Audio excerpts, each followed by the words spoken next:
हमारे साथ समाजवादी पार्टी के नेता अनिल झा मौजूद हैं।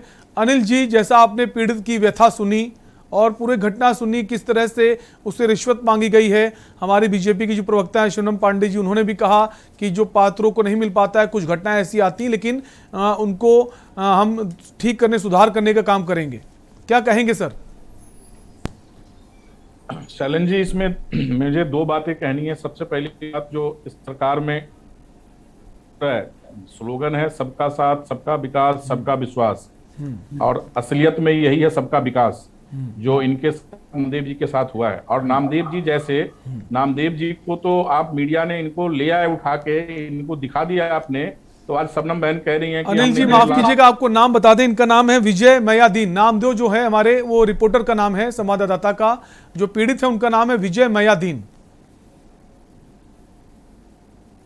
ला दिया और 2 साल से वो बेचारे चक्कर लगा रहे हैं। डीएम के एसपी को अभी उन्होंने कंप्लेन किया, उसके बाद सबसे पहले एसडीएम के पास गए, फिर पीछा वर्ग में जो बाबू हैं विजय सिंह, एक बाबू की इतनी हैसियत है कि वो एसडीएम की बात को टाल रहा है, और डीएम की इतनी हैसियत नहीं है कि वो बाबू को निकाल सकता है वहां से।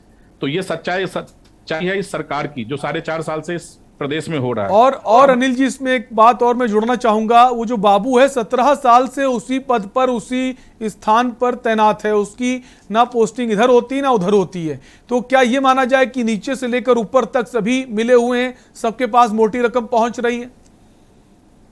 शैलन जी, इसमें दो बात, चूंकि वो क्लर्क है एक, तो कई भी कई सरकार में, ऐसा नहीं किसी सरकार में, कई सरकार में कोई भी क्लर्क कई सालों तक रहता है, लेकिन जब किसी के ऊपर कोई प्रश्न चिन्ह उठता है, क्वेश्चन मार्क लगता है, भ्रष्टाचार का आरोप लगता है, उसको तत्काल प्रभाव से उसको वहां से सस्पेंड करके, ट्रांसफर करके वहां से हटा देना चाहिए, चाहे किसी सरकार हो, जो कि नहीं हो रहा है पिछले 2 साल से इस सरकार में। और अभी मैं ये जानना चाहता हूं कि जब ये अब सर्वे सर्वा केशव प्रसाद मौर्य जी, जो उत्तर प्रदेश के डिप्टी सीएम हैं, और इस समय देश में और प्रदेश में ओबीसी की एक हवा चल रही है, ओबीसी के सर्वमान्य नेता हैं भारतीय जनता पार्टी के लिए, ओबीसी के लिए नहीं, भारतीय जनता पार्टी के लिए, जब उनके संज्ञान में 24 घंटे से ऊपर हो चुका है आए हुए, तो उन्होंने त्वरित कार्रवाई करके वहां के डीएम को, वहां के एसपी को, वहां के बाबू को क्यों नहीं बर्खास्त किया, और इस पीड़ित की अभी तक क्यों नहीं अनुदान पारित किया गया, आदेश दिया गया, खाली मौखिक आदेश दिया गया कि आपका हो जाएगा। ये अपना सवाल खड़ा करता है कि नीचे से ऊपर तक सिस्टम इस सरकार में भ्रष्ट है, करप्ट है, कोई किसी की सुनने वाला नहीं है। सिर्फ मीडिया चैनल पे आके बड़ी बड़ी बातें होती है, यहाँ कह के कुछ जाते हैं। अनिल जी, क्या ये भी माने कि तुरंत कार्रवाई इसलिए नहीं करी जाती बड़े मंत्री और नेताओं की तरफ से? अगर वो तुरंत कार्रवाई करेंगे तो सरकार की गलती मालूम देगी कि सरकार बैकफुट पे चली गई है, सरकार ने अपनी गलती स्वीकार ली है, इसलिए कार्रवाई नहीं होती तुरंत। बिल्कुल शैलेंद्र जी, आपकी बात 100% सही है, जबकि ऐसा होना नहीं चाहिए। हमने देखा है बहुत 80-85 के दशक में, 90 के दशक में, और अभी 2014 के पहले जिस सरकार में अगर किसी मंत्री के ऊपर, इसी भारतीय जनता पार्टी की सरकार थी, लाल कृष्ण आडवाणी जी के ऊपर आरोप लगा था, उन्होंने लोकसभा से इस्तीफा देके बरी हुए थे उस आरोप से, उसके बाद चुन के जब बहुमत में आए थे और मंत्री बने थे।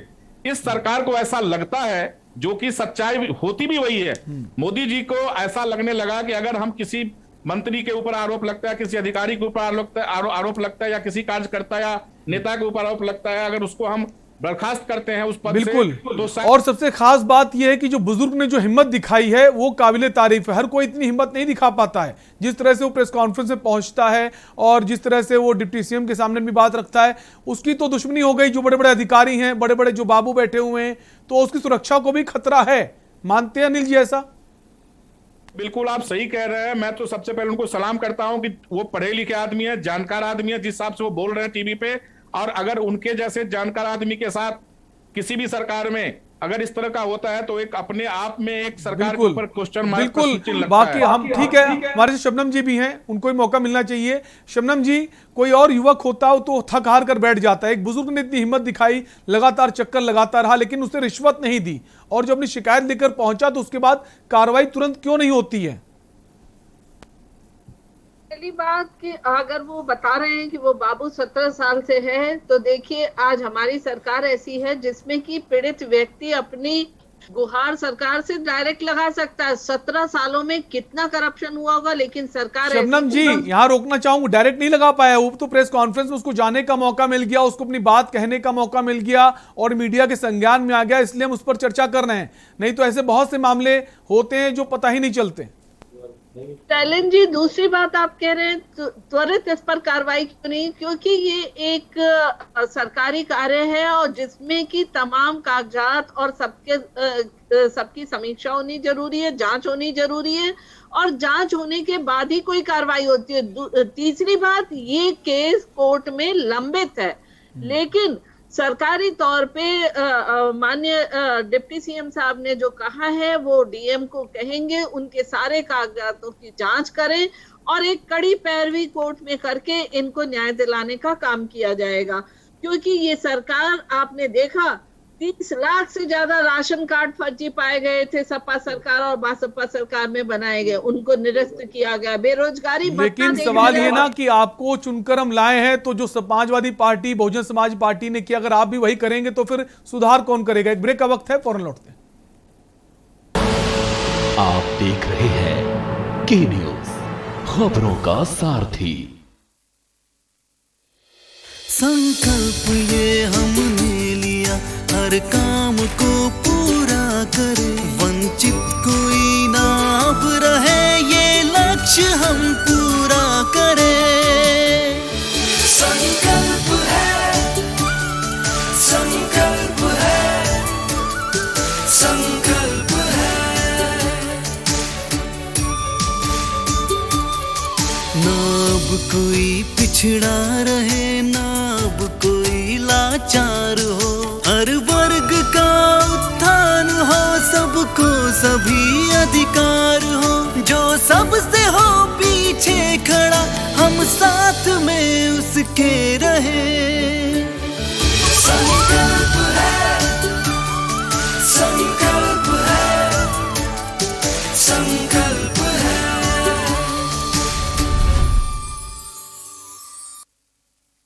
जुबान के लिए उड़ चला गैरों की ज़मीं पर, खुशबू अपने पन की ढूंढता औरों की ज़मीं पर, मेरी माटी की ये जुबान, मेरी माटी की ये जुबान है, मुझसे दूर मीलों दूर, पर ये दिल है कि चख रहा है उन्हीं अल्फाजों का नूर, नूर और नूर। दूर कितना भी जाओ, इस जुबान से दूर ना जा पाओगे।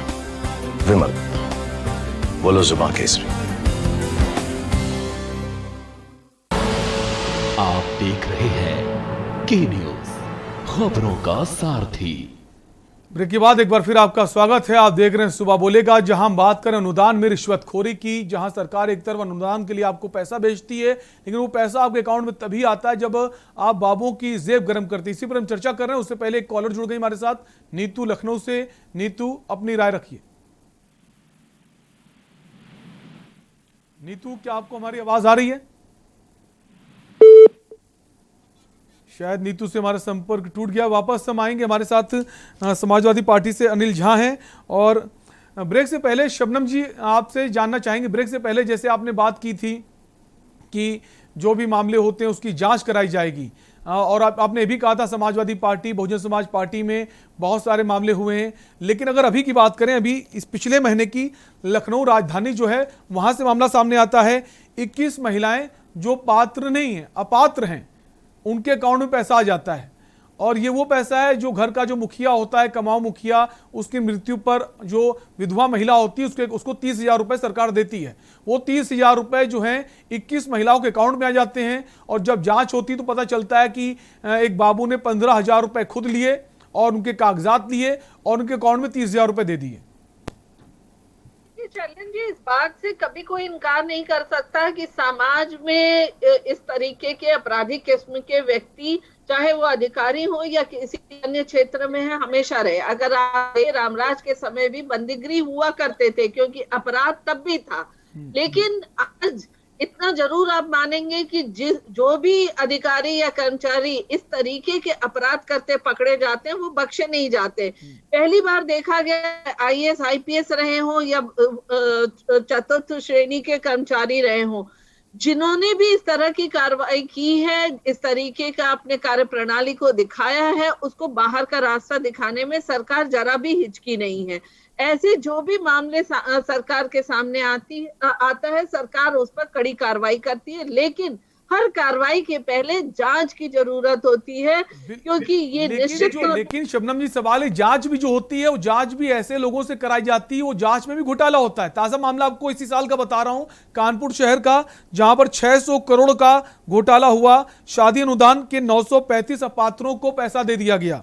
पारिवारिक लाभ योजना के 1310 लोगों को पैसा दे दिया गया, जिसमें जो जिम्मेदार थे तहसील थे, 6 कानूनगो थे और 21 लेखपाल के नाम सामने आए।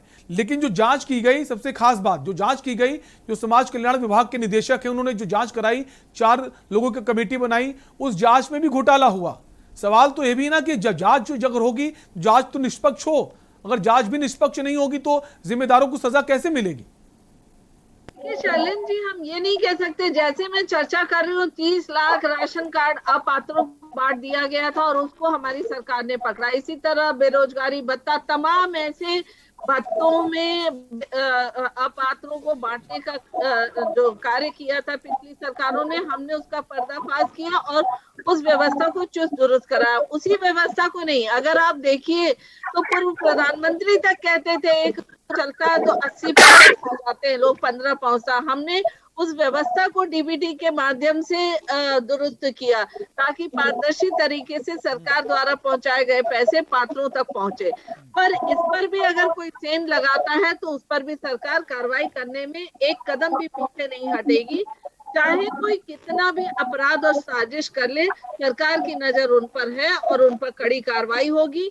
जो भ्रष्टाचार जिस तरीके से जमा चुका था उत्तर प्रदेश, निष्पक्ष जांच की। हमारे साथ अनिल जी भी है। अनिल जी, कितना इत्तेफाक रखते हैं, जो जांच कराई जाती है उस जांच में भी घोटाला सामने आता है, तो कैसे यकीन करें सिस्टम पर कि जांच भी जो कर रहे हैं वो भी मिले हुए हैं? ये कहना कि जांच आपके पास अनिल जी से सवाल। अनिल जी, कैसे इत्तेफाक करें, कैसे विश्वास करें सिस्टम का? देखिए, ये भारतीय जनता पार्टी, उनके नेता, उनकी सरकार में मंत्री, विधायक, सांसद, प्रवक्ता जो भी टेलीविजन पे आके आते हैं, इनके गाल बजाने में और झूठ बोलने में इनको महारत हासिल है। ये बार बार कह रही हैं कि त्वरित कार्रवाई होगी, अरे कार्रवाई क्यों नहीं किया अभी तक आपने? ये वो पार्टी या वो सरकार है जो खुदे जज बन जाते हैं, खुदे चोर है, खुदे भ्रष्ट है और खुदे जांच भी करते हैं। आप देखिए, अयोध्या प्रकरण का कांड हुआ था, क्या कहा इन्होंने, इनकी पार्टी के नेताओं ने, कि जांच हो रही है। अरे भाई, जो डीएम के खिलाफ कोर्ट में है या डीएम के खिलाफ शिकायत है, बाबू के खिलाफ शिकायत है, आपकी सरकार की इतनी हैसियत नहीं है कि आप उस डीएम को, बाबू को बर्खास्त करके आप जांच बैठाइए और जांच में अगर वो बाबू और डीएम अगर दोषी नहीं पाया जाता है तो उनको और बड़ा सा पद देकर उनको कहीं ट्रांसफर करके भेजिए आप। ये कौन सी चीजें हैं कि आप यहां बैठ के गाल बजा रही हैं कि त्वरित कार्रवाई? तो सपा, बसपा, कांग्रेस 70 में चली जाएंगी। इनसे कोई भी बात पूछेंगे तो ये 70 में चली जाती है, 80 में जाती है, 2014 के बाद बात नहीं करती हैं लोग। सवाल यह है शैलेंद्र जी कि इस सरकार से अब कोई चीज किसी के सुनने वाले नहीं है। जनता त्राई है, मीडिया, आप लोग किसी चीज को निकाल के ला रहे हो, उस पर भी गाल बजा रही है। हम अगर होते आज इस पार्टी में और हमसे अब ये सवाल पूछ रहे होते तो मैं अपने सरकार से पूछता कि केशव प्रसाद मौर्य जी क्या इतनी हैसियत नहीं है डिप्टी सीएम है, उस डीएम को बर्खास्त कर सके, उस बाबू को बर्खास्त कर सके, उस एसपी को बर्खास्त कर सके जिसको कहने गया था, शिकायत की थी और उसके ऊपर आदेश कार्रवाई नहीं हुई थी? नहीं है। सिर्फ ओबीसी के नेता है, ओबीसी के वोट चाहिए, इतने ओबीसी के मंत्री बना दिए, इतने ओबीसी के ये कर दिए, इतने ओबीसी को वो कर दिए। आज ओबीसी के नेता है ना केशव प्रसाद मौर्य जी, और वो भी ओबीसी हैं, जो पीड़ित है वो भी ओबीसी हैं। अब आप देख लीजिए, ओबीसी की सरकार में ओबीसी के नेता की शिकायत किया गया है एक ओबीसी के द्वारा। आप ओबीसी को बीच में मत लाइए, यहाँ पे पीड़ित एक इंसानी तौर पर है, उसको किसी जाति से मत जोड़िए प्लीज। ये देश में, इस प्रदेश में आज आपने देखा होगा कि ओबीसी ओबीसी ओबीसी ओबीसी हो रही है। पहले ये हिंदू हिंदू करते हैं, फिर बाद में जात में बांटते हैं। पहले हिंदू मुस्लिम करेंगे, फिर बाद में उसको जात में बांटेंगे। पार्टियां कर रही हैं। इकलौती बीजेपी ऐसा नहीं कर रही, आपकी पार्टी भी ओबीसी कर रही है, बहुजन समाज पार्टी भी ओबीसी कर रही है, सभी ओबीसी की तरफ भाग रहे हैं। ठीक है, एक ब्रेक का वक्त है, आप सभी मेहमान हमारे साथ बने रहिए। ब्रेक का वक्त है, फौरन लौटेंगे, छोटे से ब्रेक के लिए रुकेंगे, जल्द लौटेंगे। आप देख रहे हैं के न्यूज, खबरों का सारथी। संकल्प ये हमने लिया, हर काम को पूरा करे, वंचित कोई ना अब रहे, ये लक्ष्य हम पूरा करें। संकल्प है, संकल्प है, संकल्प है। ना अब कोई पिछड़ा रहे, ना अब कोई लाचार हो, हर वर्ग का उत्थान हो, सबको सभी अधिकार हो, जो सबसे हो पीछे खड़ा, हम साथ में उसके रहे। संकल्प है, संकल्प है, संकल्प है।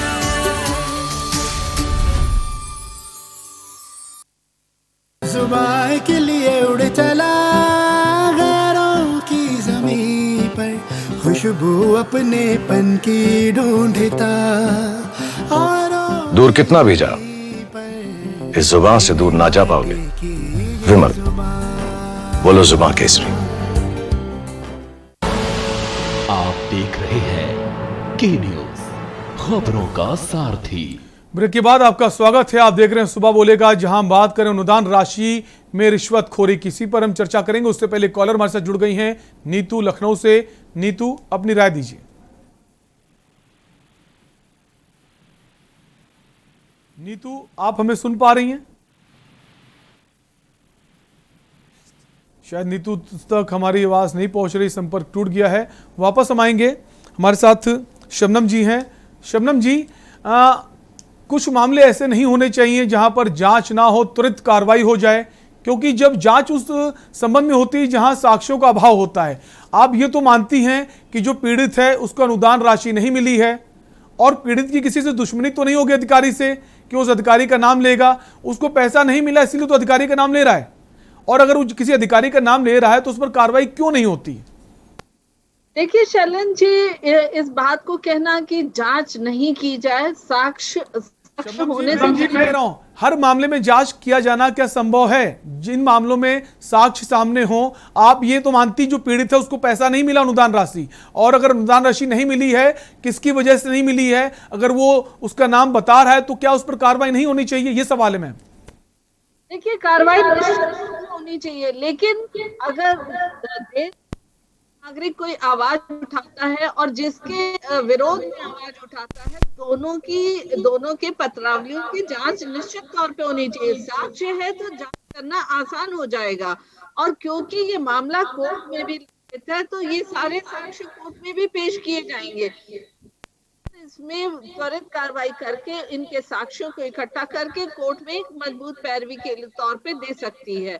और इस पर माननीय केशव मौर्य जी ने आश्वासन भी दिया है, और अगर सरकार के संज्ञान में ऐसे कोई भी अपराध आते हैं, सरकार उस पर निष्पक्षता के साथ कार्रवाई करती है। हमारे सपा के साथी बार बार कह रहे थे ये 70 साल पीछे चले जाते हैं, ये 4 साल पीछे मैं जरूर कहूंगी कि जब लंबे समय तक आप लोग सत्ता में होते हैं तो वो ये अपराधी जो कार्य करते रहते हैं, इन पे आप लगाम नहीं लगा पाते, और जब आपके इन लापरवाहियों को उजागर करता है सत्ता पक्ष, तो आप। लेकिन शबनम जी, सवाल ये ना कि सरकार आपकी, सत्ता आपकी, सवाल आप ही से पूछे जाएंगे पिछली सरकार में क्या हुआ, क्या गलतियां हुई। अगर आप भी उसी गलतियों को दोहराएंगी तो आप पर विश्वास कैसे होगा जनता को? हमारे साथ अमित भी बने हुए हैं, हमारे संवाददाता हमीरपुर से। अमित, जिस तरह से पीड़ित ने अपनी व्यथा सुनाई और जो हिम्मत दिखाई, एक नौजवान इतनी हिम्मत नहीं दिखा सकता है, लगातार अधिकारियों को चक्कर लगाना, फिर प्रेस कॉन्फ्रेंस में जाकर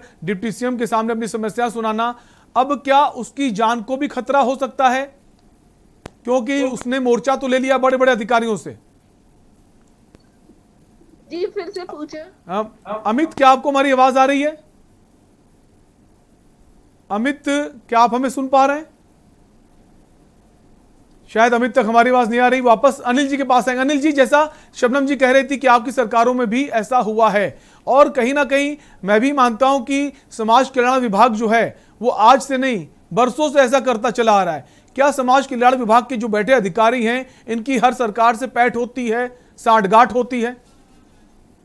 देखिए सालन जी, ये बात बिल्कुल सत्य है कि हर सरकार में इस तरह के कुछ अधिकारी, कुछ बाबू, कुछ किरानी, कुछ इस तरह के लोग होते हैं। मैं ये नहीं कह रहा हूं कि ऐसी सरकार में है, बट मेरा कहना यह है कि अगर चलिए मेरी सरकार अगर आज होती, मैं अपनी बात बताता हूं, अगर आज समाजवादी पार्टी की सरकार होती और ये बात अगर उजागर हुआ होता तो वो डीएम और वो बाबू सस्पेंड हो चुका होता अब तक, और उसको अनुदान की राशि मिल गई होती।